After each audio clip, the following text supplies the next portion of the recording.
بسم اللہ الرحمن الرحیم اللہم صلی علی سیدنا و مولانا محمد النبی الامی وآلہ وصحبہ بارک وسلم صلاۃً و سلام۔ بیٹا تخت پہ بیٹھا تب نا باپ کامیاب ہوا۔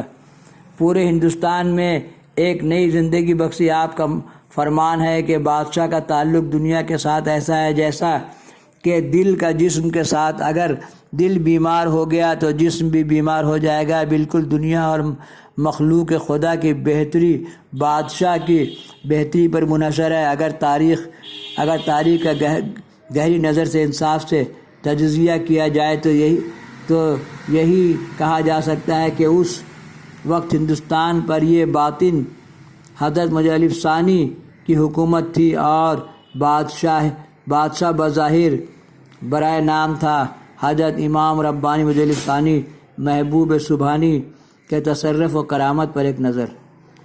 آپ سے اکثر و پیشتر تصرف کا ظہور ہوتا تھا اور کرامت و خرق عادت پر بھی صادر ہوا کرتی تھی۔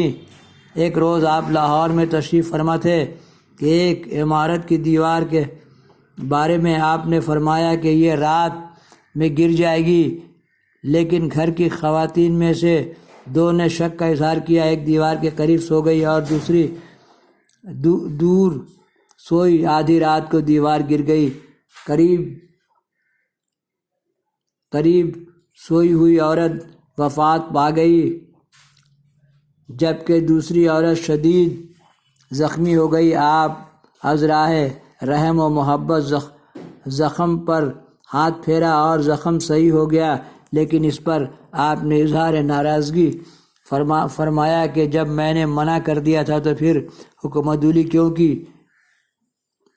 کیونکہ کاملین جو کچھ بھی کہتے ہیں وہ خدا کی مرضی سے کہتے ہیں۔ ایک مرتبہ آپ ایک سرائے میں ٹھہرے ہوئے تھے۔ آپ کو کسب سے معلوم ہوا کہ اس سرائے پر کوئی مصیبت نازل ہونے والی ہے۔ آپ نے لوگوں کو اس سے باخبر کیا اور ساتھ ہی اس سے نجات کی ترکیب بھی بتلائی کہ جو شخص دعائے معصورہ کا ورد جاری رکھے گا وہ محفوظ رہے گا۔ تھوڑی دیر بعد سرائے میں آگ لگ گئی۔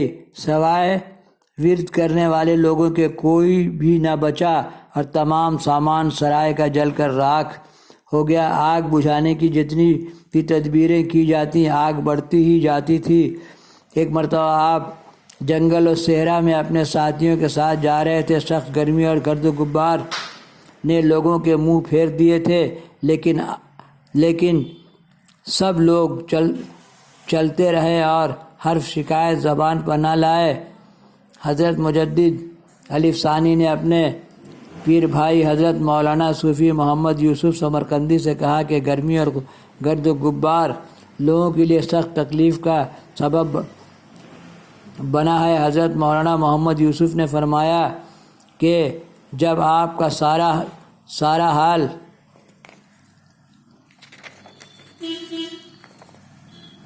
حال خود ہی معلوم ہے تو پھر پوچھنے کی کیا ضرورت ہے؟ آپ نے تبسم ریز لبوں پر سے کچھ پڑھ کر آسمان کی طرف دیکھا۔ اسی دم بادل چھا گئے اور شمالی ہوائیں چلنے لگی اور موسلا دھار بارش ہوئی۔ یہاں سے ڈالیں گے صفحہ پارٹ 75۔